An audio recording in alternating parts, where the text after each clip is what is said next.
guys! Bali, halos katapos lang namin kumain at kagagaling lang din namin pumunta kami ng supermarket para bumili nga ng mga kakailanganin namin. Kasi kahapon, kay Asher lang yung ginawa namin.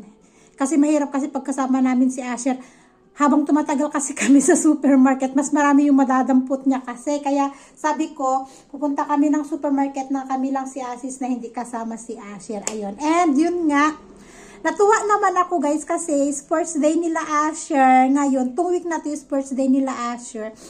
At sabi ko, ang akin lang naman, yung ma-enjoyable lang niya yung paglaro-laro. Ngayon kahapon sabi ko, bakit ka may tika? Tinikahan daw siya ni ma'am niya.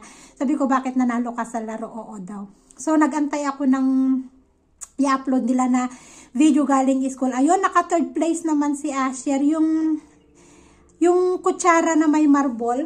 Yung kutsara na ganyan, yung igaganito yung kutsara. Tapos may marble na yon, tapos paunahan, papunta sa finish line. So, naka-3rd naman siya, kaya tuwang-tuwa naman ang nanay. Kasi at least na-enjoy niya. Diba, alam nyo yon? Sabi ko nga sa kanya, ayan, may prize ka kasi sa awarding nila, makakatanggap siya ng notebook, lapis, eraser, ganun kasi yung ibinibigay sa kanya.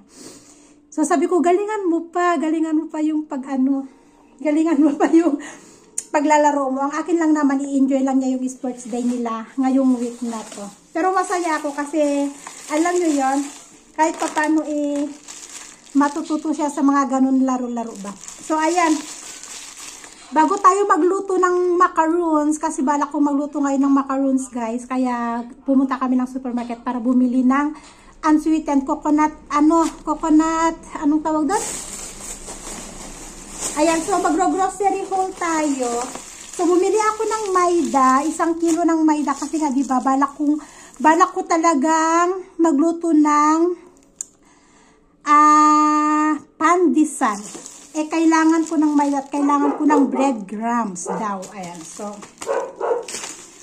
At ito, coconut, unsweetened coconut, ang tawag nila dito coconut powder, pero hindi naman siya totally powder. So, ito yung gagamitin natin para sa gagawin nating macaroons.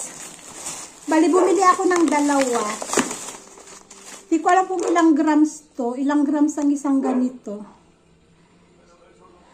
168. Ilang grams ba to? So, hindi ko alam kung ilang grams to, pero bumili ako ng 2. Isa lang ang gagawin ko ngayon. Itra-try ko lang kung gagamitin natin yung ating oven.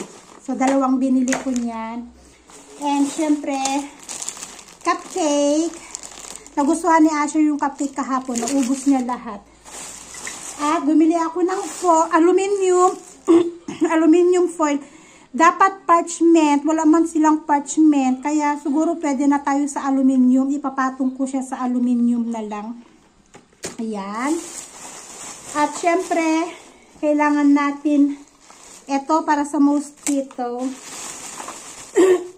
5 para sa mosquito kasi nga isa dito sa may laundry, isa dito sa may sala, tapos sa 2 kwarto. And kailangan natin ng breadcrumbs nga sa paggawa ng, alam nyo yon, paggawa ng pandesal na yan o tinapay na yan. And hindi nawawala ang ating conditioner. At saka yung pabango sa ating CR. Ayan. And syempre, ketchup. Kasi yung anak ko palaging spaghetti.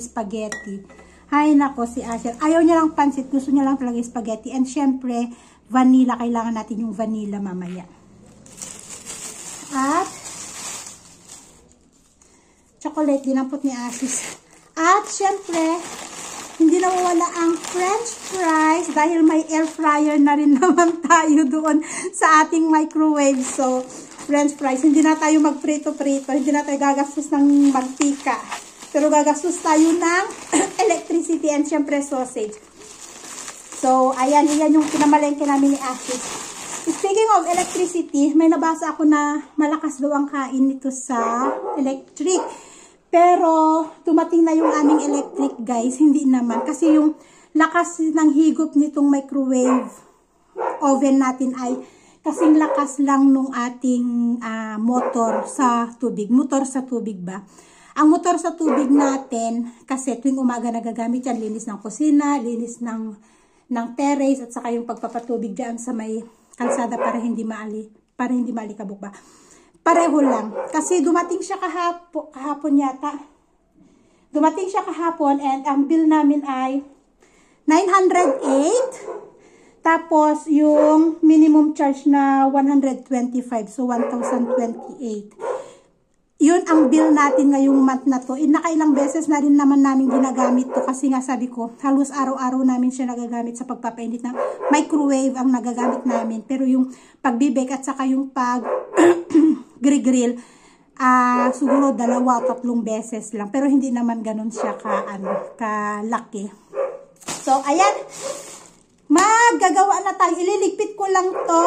Then, magluluto na tayo ng ating macaroons. Kaya naman ako naisipang magluto ng macaroons kasi birthday ng mama ni Judy kahapon. At yung pinost na pagkain may mga macaroons. Ganyan sabi ko, ay, ang sarap ng macaroons. Kaya sabi ko, ay, maggawa nga din ako ng macaroons. Ayan, kaya ngayon ay magagawa tayo ng macaroons natin. Gagamitin lang natin yung isang pack at saka siguro yung kalahating lata lang ng ating condensed ang magagamit natin dito.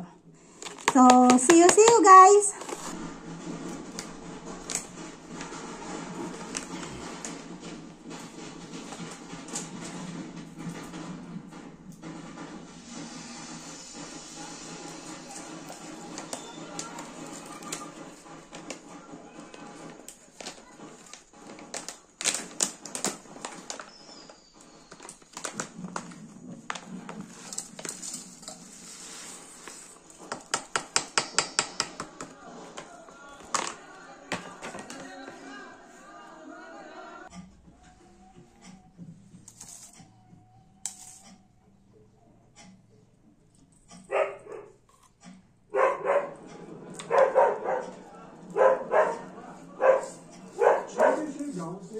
Manoj बड़े शहर की बड़ी भीड़ में बिल्कुल खो गया।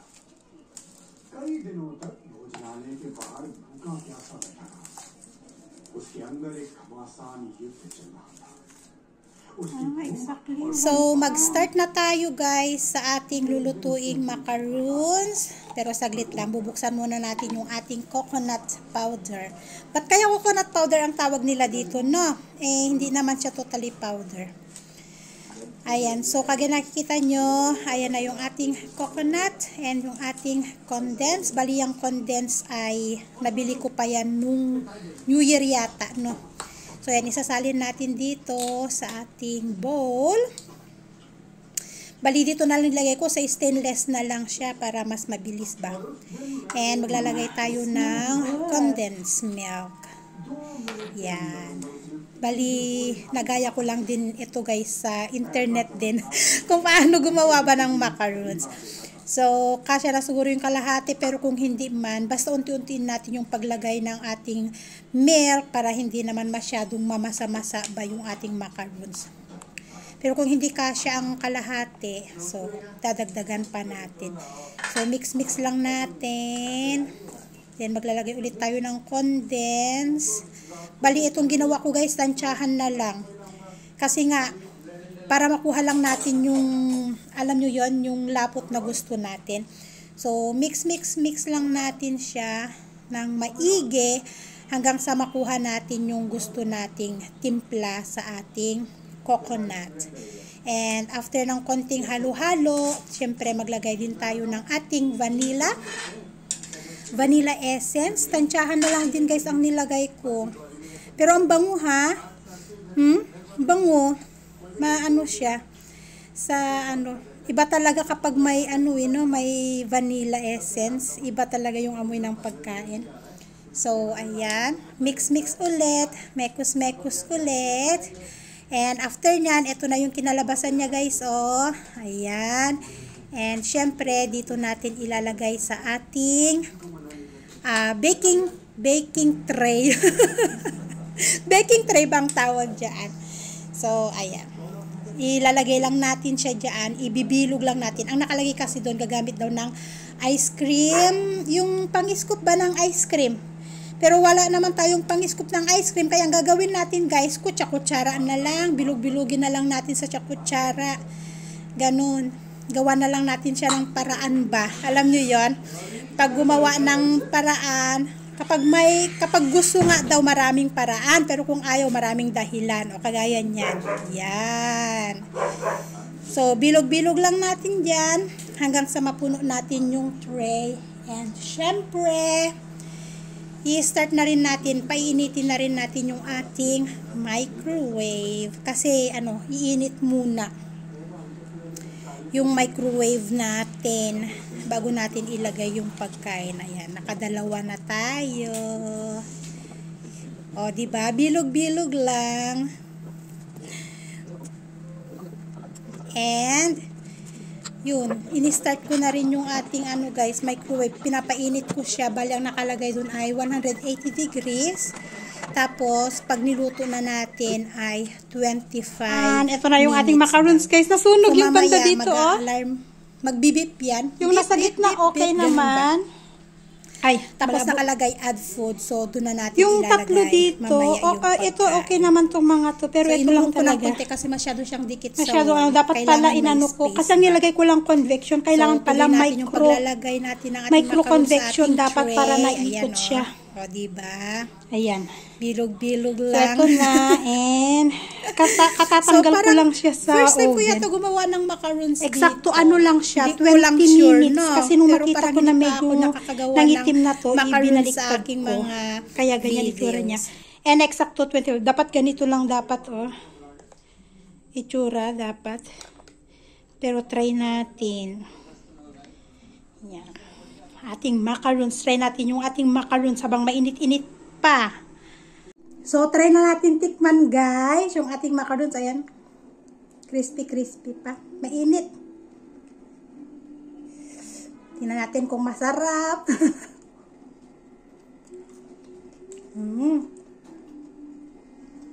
Okay na, ma'am. Mainit. Hindi ko masyado matikman kung matamis. Matitikman mo yung tamis nito kapag kapag malamig na. Pero okay naman, masarap siya pang himagas. Kain!